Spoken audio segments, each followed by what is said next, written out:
YouTube, it's C Love LPN, aka Kristen, coming at you again. I know it's been a while, but I wanted to make sure that I got all my final test grades in before I updated. For ethics, I got a 88 on my final exam and an overall score of a 93, so I'm happy with that. That's the highest B plus my school offers. Like, that's the highest. 94 to 100 is an A, so I will take a 93. Considering the fact that the last couple weeks have not been very good for me as far as my personal life goes. So, mental health, final, got a 77. So I actually failed the exam. 78 and above is passing. I got a 77 on my final, but I got an 85 in the class overall. So I passed mental health. Like I said, I've had a bad couple of weeks. My mother's mom, my grandma, died very suddenly. I mean, very abruptly, with no sign that it was going to happen. So during the week that I was trying to study for my mental health, I was also helping my mom put together my grandma's funeral.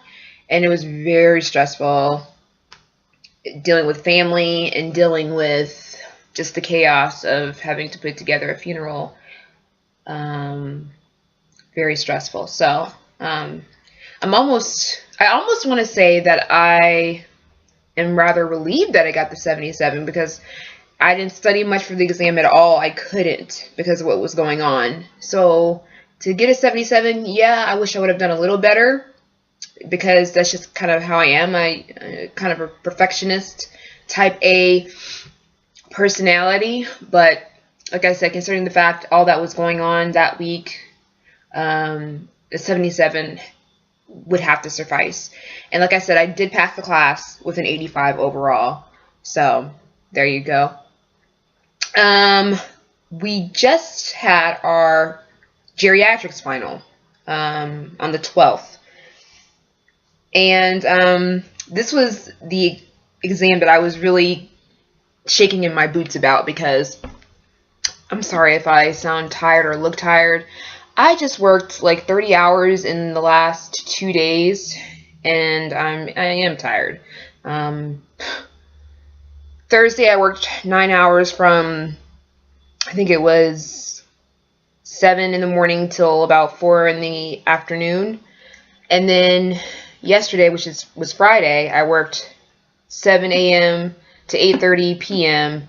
and then worked Friday night, 11 p.m. to 7 a.m. and it's 7 a.m. or excuse me, it's 9:30 a.m. Saturday morning. So I just got off of work about 2.5 hours ago. So like I said, I worked about 30 hours, I think a little over 30 hours in just 2 days' time. I have work tonight, 11 p. to 7 a, and then I have work Sunday night, 11 p. to 7 a. So it'll be like 45 hours in 4 days. Trying to pack in the hours that I can before integration. Oh, so let me give you, speaking of integration, like I said, I'm sorry I got off subject. Geriatrics. Like I said, I was shaking in my boots about this final because it's been my Achilles tendon this whole time. I don't know if it's because I don't like Jerry. You know, maybe in my heart of hearts, I just don't like Jerry. And that's the reason why I struggled in it. But it's been challenging, to say the least. But I did get an 83 on my final exam. Thank God for that. I about cried. I was just ecstatic. And so my overall average should be about an 85. Our school gave us their formula on how they calculate our class scores. Exams are worth, like regular tests are worth 55% of your grade. The final exam is worth 40% of your grade, and quizzes are worth 5% of your grade. So we can pretty much calculate what our class score is before we even get it in writing. So based on what I calculated from everything, I should have about a 93% in ethics overall for my class grade.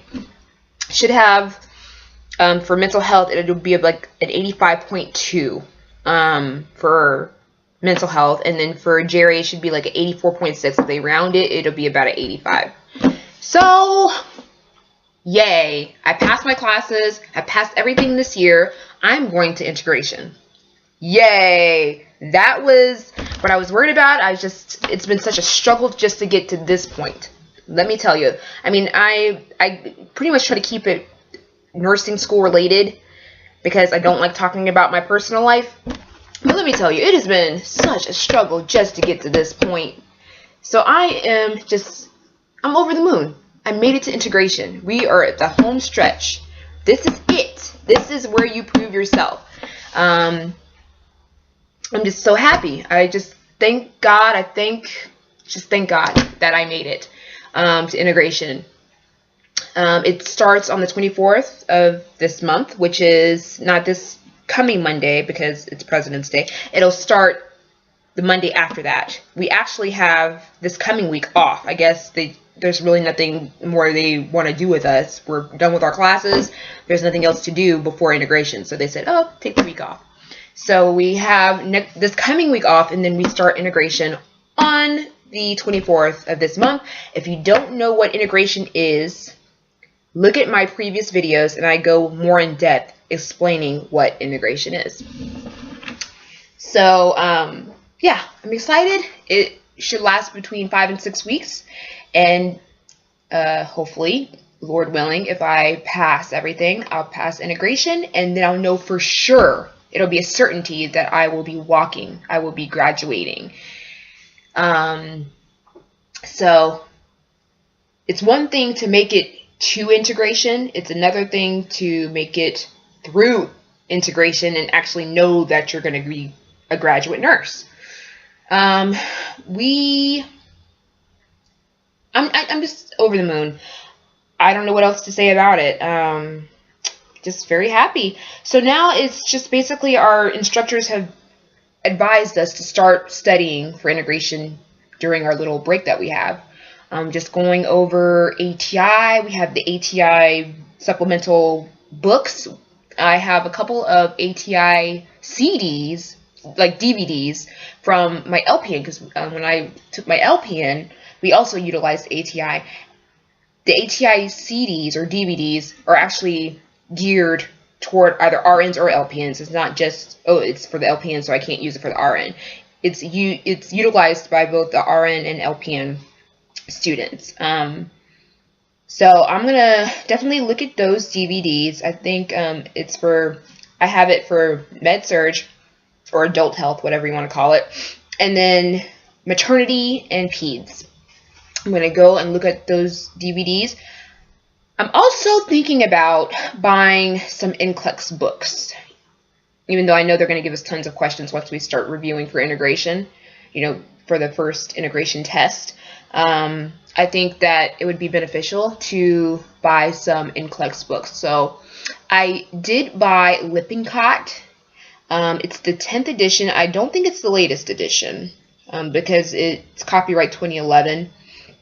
I know they have probably one or two more recent editions than that one.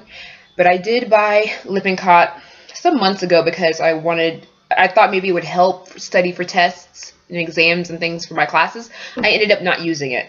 So I was thinking about I already have Lippincott that's never been used. Then I was also thinking about buying the Saunders because everybody swears by Saunders. That is just the best nursing NCLEX prep book ever. So I was thinking about buying that. Also, our school, I'm pretty sure, is going to administer the HESI as an exit exam. And I was looking online, and they do have a HESI prep book as well. It's set like the website I looked at. It was like $72. I'm like, oh my god. I'm gonna see if I can try to get it cheaper. But I was thinking about getting the HESI as well. So I already had the Lippincott, and I was gonna get Saunders and the HESI prep book. I don't know. Hopefully that'll be good enough between my ATI. I might skim back over my textbooks a little bit as well. And then the 3 NCLEX prep books. I'm hoping that's enough to pass. I mean, I don't know what else to do to prepare. And then after integration and passing integration, God willing, I hope I will be studying for NCLEX. I'm going to enroll in some type of NCLEX prep course because some students are actually allowed to take their NCLEX before graduation. In fact, the class that graduated before us, they just graduated earlier this month, there were, I think, 5 or 6 students in the class that graduated as registered nurses. They had already taken their NCLEX and passed it before graduation. So, you know, I don't know how they go about choosing who gets to take their NCLEX first, or I don't know how that all works. I hope I get to take my NCLEX before graduation. That would be nice. Graduation's supposed to be May 22nd. I'd love to take it sometime in April. So, yeah, we'll see. But that's the reason why I want to start doing NCLEX prep right after integration. We should finish integration mid-April, I'm guessing. So like I said, maybe sometime in April or maybe early May, take NCLEX. Just get it done because everything's fresh in your mind and it's the perfect time to do it. So why not? And that's basically it. If you guys have any suggestions on other good NCLEX prep books to buy to study for this integration monster that's ahead of me, please leave a comment below. That would be nice to get you guys' feedback. And I guess I will update you guys on whether or not I pass integration. I'm not a person that constantly updates. I know, you know, there's some people that update weekly or bi-weekly, but I'm just not one of those people. I don't know why. But I do want to kind of keep a bit of a log or a diary of my experience in this process of nursing school. So we're entering the home stretch. I can't believe that it's right within reach, you know. This RN license is just right there. All I have to do is grab it. It's been a long time coming. I've had several false starts trying to get this license, so it looks like it might finally happen. Fingers crossed. So like I said, I think I'm gonna. It's at 12, almost 13 minutes right now. I think I will go ahead and just update you when, not if, when I pass integration, and let you know how things go then. All right. Thank you for watching, and please rate, comment, and subscribe. I do have a couple more subscribers since the last video. I think I'm at 16. And like I said, I'm big fans of you guys. Serena Tuyos, Jenny, I still watch your videos. And please forgive me if I forget anybody's name. I can't really think off the top of my head. Like I said, I'm really very fatigued right now. I probably should be taking a nap instead of blabbing on YouTube. All right, you guys. So have a good one, and I will update you guys after integration. All right? Have a good one. Bye.